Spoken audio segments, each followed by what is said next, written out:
And we want to absolutely welcome you to Rancho Los Alamitos this morning. Thank you all for being here early on a Sunday morning. We're really pleased to be with you. As you may know, Rancho Los Alamitos sits atop Tongva, which is the sacred site for the local Tongva Gabrielino people. It's their site of emergence. And so this is sacred land for many, many people and has been for thousands of years. Rancho Los Alamitos staff and volunteers and the foundation are really humbled to continue to care for this site and to work in partnership with our Tongva educators on programs like this and more. At this site, people have lived and worked for thousands of years, starting with those first peoples that we're going to learn a little bit about today. And the Tongva Gabrielino people continue to spend time here and call this their sacred land. And then we had generations of settlers moving in and making this landscape into their vision. And then people lived here all the way until 1968 when the children of the Bixby family donated the site to the city of Long Beach. And so now we function as a public-private partnership with the city of Long Beach and the Rancho Los Alamitos Foundation. And so now we have 7.5 acres where we get to tell stories like this. So today we really want to thank you for honoring us with your presence and helping us honor these diverse stories that emerge here and that live here. We also want to acknowledge California Humanities. This program was made possible with support from the Cal Humanities, which is a nonprofit partner of the National Endowment for the Humanities. And at the end of the program, we're going to pass out some surveys, and we hope you'll take those out with you and fill those out today. That helps us continue to provide excellent programs that people really enjoy. And so we do appreciate your candid feedback, for better or worse. It's all good for us. And without further ado, a couple housekeeping things, and then I'll introduce our lovely presenters today. You may have noticed the airplanes. Good morning. Come on in and join us. You're just in time. We will pause when the airplanes fly over so that you don't miss anything. We're all fairly used to it, and so we'll pause and make space for that air traffic. Feel free to come sit here. And plenty of seats on this side too, so feel room. free to come on over this way. Seats over here.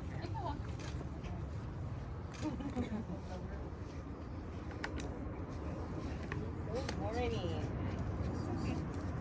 So I will wait for this airplane and then I'll keep going.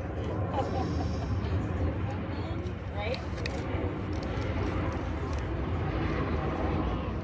A moment of silence for the jets.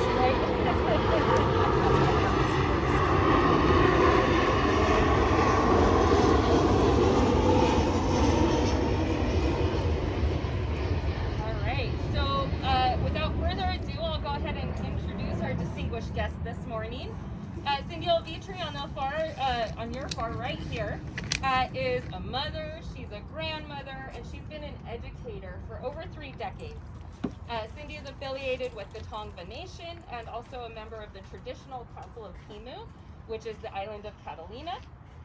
In 1985, Cindi and Lorraine Sisquak co-founded the Mother Earth Clan, which is a collective of Indian women who created a model for cultural and environmental education. And they have a particular focus on traditional art, which you're going to enjoy some of today.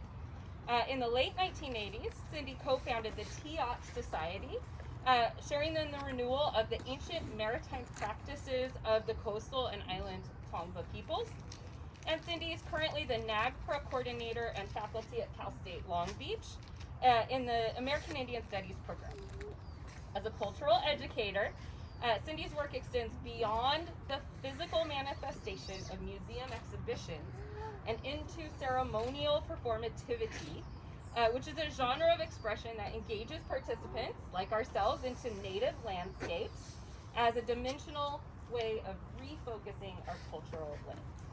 And I'm also very pleased to call Cindi one of my friends, and we work together on Tongva programming here at the Rancho. Welcome, Cindi. Thank you for being here. She's the author of Waa'aka, the bird who fell in love with the sun. And so she's going to do our storytelling this morning. Bird shower. Okay. And on my left here is Carly Lake, who is the illustrator of Waa'aka. She's also a painter and a fiber artist, and she's based in LA.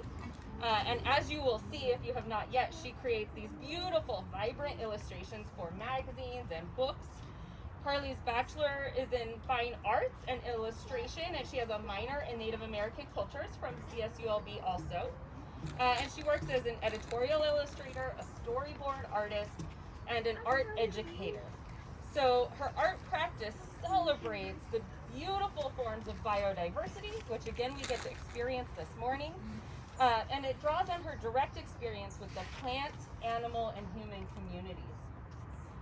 Carly's paintings often share surreal landscapes with imaginative forms, and these make space for inner contemplation. So they get us to imagine a little bit deeper and a little bit bigger.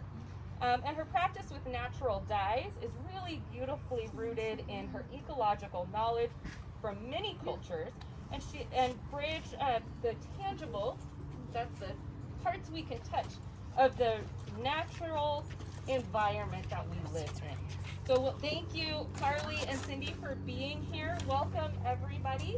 I will take a step back, and Cindy can begin reading, and then we're going to do some oral storytelling and art after the reading. Are you going to draw? So take it away, ladies. Thank you. Read.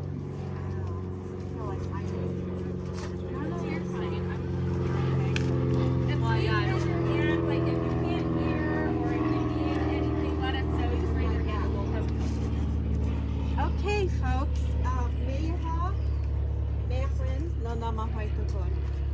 Good morning, everybody, all the young people, the little people, the future generations here.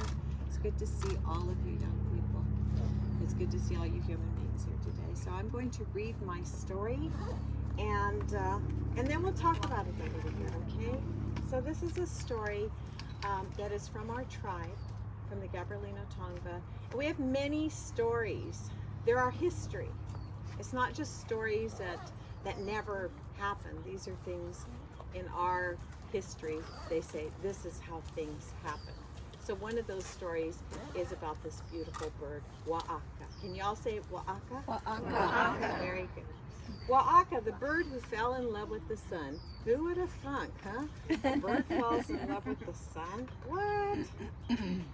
By Cindi Alvitre and Carly Lake. Cindy, Carly. Okay. Waa'aka was born when the earth was soft and the waters were new. It was the beginning of time. One day, Waa'aka, our creator, sat at the edge of the quiet, empty world. He felt very lonely. He thought, I need to fill this space.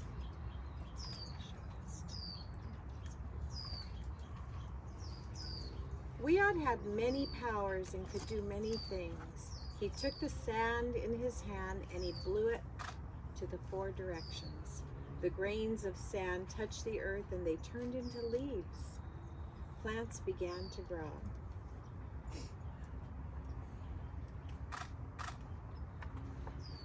The first plant was a giant tree full of acorns. Hey, said Waa'aka, your name will be oak and your fruit will feed all. The second was a smaller tree with leaves of gray and silver. Waa'aka named this tree White Sage. You will be medicine that all might use for good, Waa'aka said with respect. The third tree had branches that kissed the earth when the wind blew. This one Waa'aka named Willow. Shahat will shelter all from the cold, he said.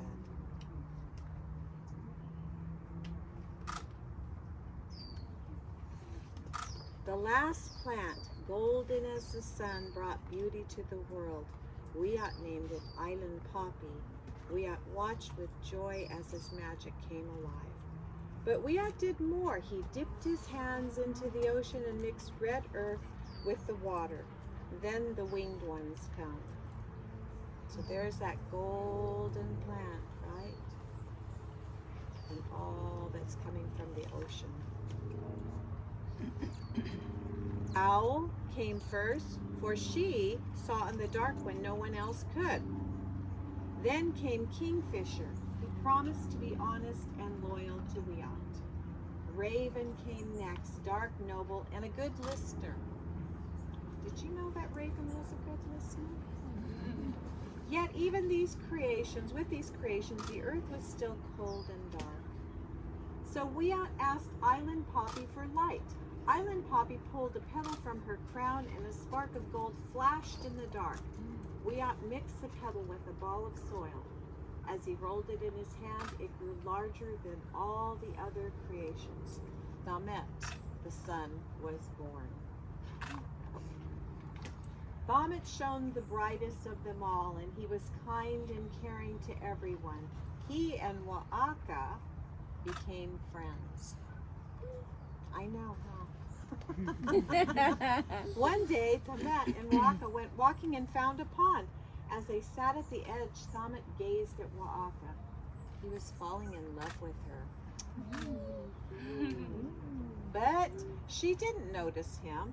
She was too busy looking at herself in the water. She thought, oh, how beautiful I am. More beautiful than anyone else. I'll say that again. She didn't notice him.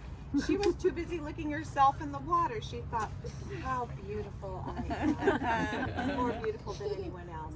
Each day, Waa'aka made Tamet come to the water so she could admire her own beauty. Soon, she forgot about everyone else. She even refused to work. I can't go pick acorns, she said. I might dirty my beautiful white feathers. And the others saw these changes, and they also saw a change in Tamet. He was growing bigger and larger and rounder and hotter, so hot that the water dried up and the leaves on the trees started to dry up. Waa'aka and Tamet went to their council to talk about the problem, as this was the way it was done back then. If we don't do something, the council said to Tamet, we will all die from your heat. We have to send you up to the sky. Then you can still be with us, but you will not harm us. It made Tamet sad to think about leaving, but he also felt for his brothers and sisters. He says, I must travel to the heavens, but how? Owl, full of wisdom, said, let's weave a net out of fibers from the plants. Then we can gather around the net and toss Tamet up into the heavens. And they all agreed, except for Waa'aka. She shouted, how can you take him from me? Without him near, how will I see my beauty? He is mine. The others cried out, Waa'aka, what's happened to you? You were once so beautiful, but your vanity has made you so ugly. And Waa'aka said to Waa'aka, you must help your brothers and sisters, not hurt them. Tamet will go. But Waa'aka did not want to give up Tamet, so she made a secret plan. The next day, everyone gathered by the water. They held a part of the net that they had woven and placed Tamet in the center. Waa'aka pretended to help, but she would not let Tamet go. She would hold on to him as he was tossed into the sky. Then, she thought, I will always be with him, and everyone will see me in his great light forever. That will show them. They tossed Tamet, and he flew to one side of the sky and came back down. They tried again, and this time Tamet flew to the center of the sky before he fell back to the earth. The third time, they put more strength into it, heaving him high. He floated for a moment, then fell once more. They kept going, lifting with all their might, tossing Tamet high above them.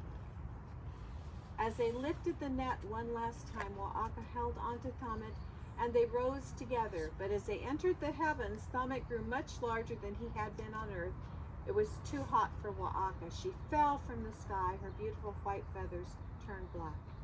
The others looked up amazed, but not only did Tamet stay in the sky, but the net that carried him turned into 1,000,000 stars that even gave more light and warmth. The Milky Way. You can see all that was in the Milky Way. Can you see that?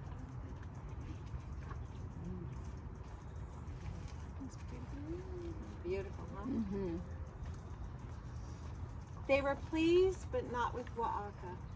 Waa'aka turned to her and said, "Because you were selfish, you would not see the light of Tamet. You will sleep by day, and only by night can you come out, so that Grandmother Moon will watch over you." To this day, we can see her dark feathers, the dark feathers of Waa'aka, as she sits upon the waters at night, waiting for the light of Grandmother Moon so she may gaze at herself. Mm-hmm. This is the only light that she will ever know. She is the black crown night here. And that's the story of Waa'aka.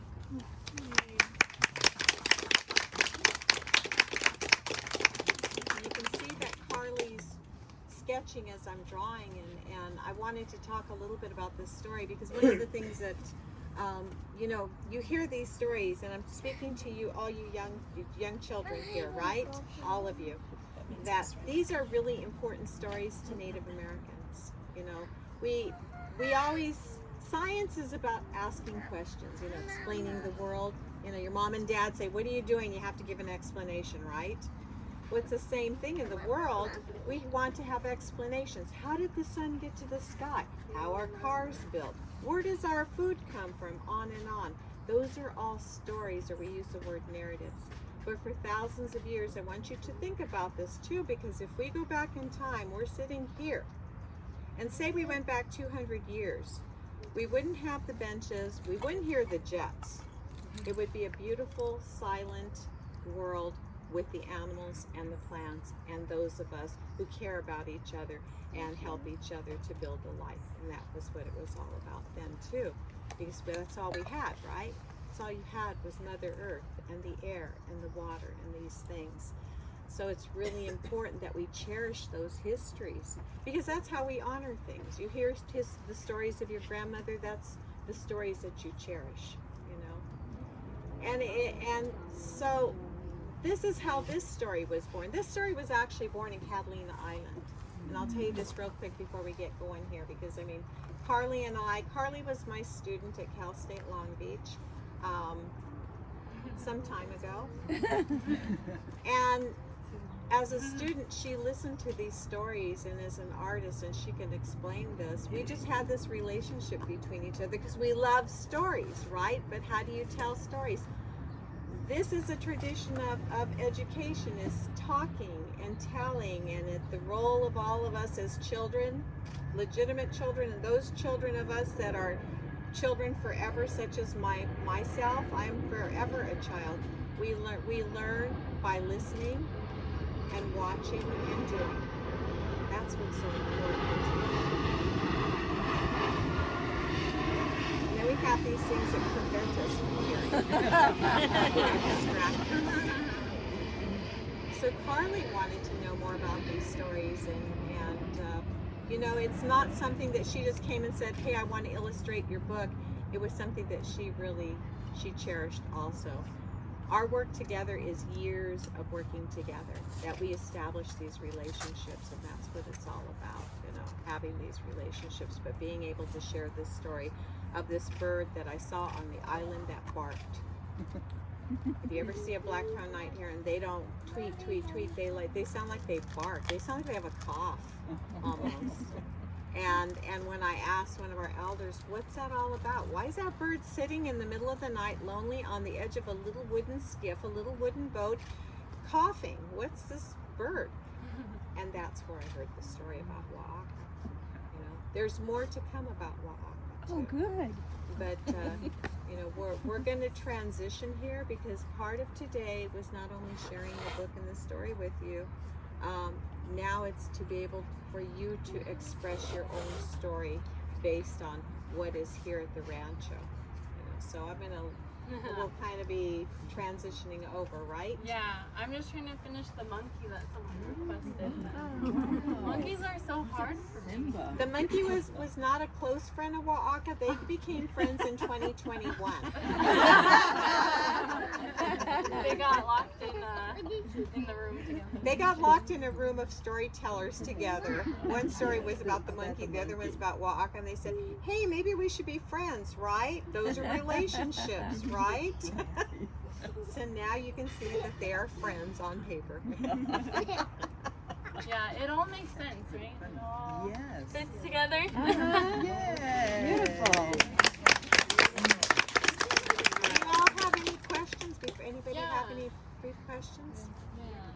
About anything. Anybody? About what time does Waa'aka come out? Does like in the evening? Oh, the black crown Yeah, night herons? yeah. Well, they are nocturnal.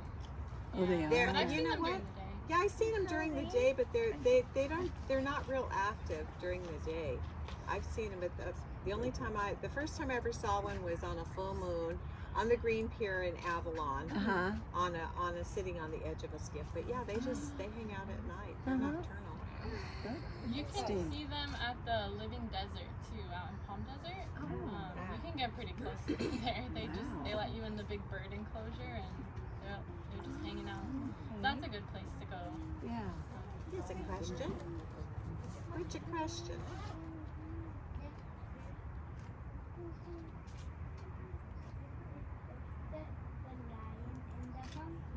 Yeah. There are lots of night herons at El Dorado Park and at the nature center. Oh, okay. Oh. The only time I see them is very, very early in the morning. Oh. Oh yeah. Yeah, they're at Bolsa Chica too. I actually lived near there when I was working on this, so that was perfect because I would go and see herons a lot and soak that in. I even saw a coyote once, which was a little scary, but Yeah. Now you'll start seeing them. Uh-huh. Now you're gonna start seeing them. Yeah. Yes. We had one cross our path in up Monterey a few weeks ago. Just went bounding right over the path right in front of We were us. walking along the beach at Pacific Grove and it ran across. that's pretty. Huh. Yeah. Are all the birds that you mentioned in your beautiful book, are those all birds too that have their own stories? Everything has I its own imagine. story. Okay. Everything. Yeah, I mean that's kind of not Like- to sound like that, but yes, everything has its story. Everything. We all have our stories, right? And every animal has its story. Everything in nature has its story that it wants to tell us its story, but sometimes we're moving so fast we just don't want to listen. And that's what our day is about today, is being able to stop and to just sit and enjoy each other and enjoy the land and enjoy the story and right? Yeah. Yes. Cindy, right? Yes. Yes. Cindy, what made you want to publish? Because I understand you've been teaching for decades. Yeah. So what made you want to publish now? Well, there was kind of a process because, you know, a lot of the Native American stories or Tongva stories, a lot of them we don't really share, you know, because you don't want people taking advantage. But you know what, right now I think we're just at this point on our planet that, you know, we're like in a drought right now and the world's changing. We have so much development. We lose more and more of the natural world. It's just that time to begin to share those stories with people so that we're not just every day when we get up looking at our cell phones or anything else, but looking up and looking down and looking around and being able to appreciate these things in the natural world that give us life. The sun gives us life. The water gives us life. You know, and we have to acknowledge it. In Indian way, that's how we are. We're always, you know, it's kind of like we're in a constant state of prayer, if you want it, without being a religious person, but it's constantly in the morning, because people say, I want to learn how to do a Native American ceremony. I said, I'm going to teach you one of the most powerful ceremonies that we can all do. I said, when you get up in the morning and you take that first drink of water, say thank you. Say thank you. You know, the sun gives us gifts. The air gives us gifts. The water gives us gifts. The earth gives us gifts. And just like if somebody gives you a gift, right? You go to a party, you go to a house, somebody hands you a gift, are you going to just walk on by and not say thank you? When every day we're given these gifts. And I think we're just at that point where we need to appreciate each other and each other too. That we're here, thank goodness, right? That we can say That's okay too. she wants what? She wants to go home. You are home. We're your new auntie. It's Auntie Carly. Okay, let's get. I think she wants to go and draw.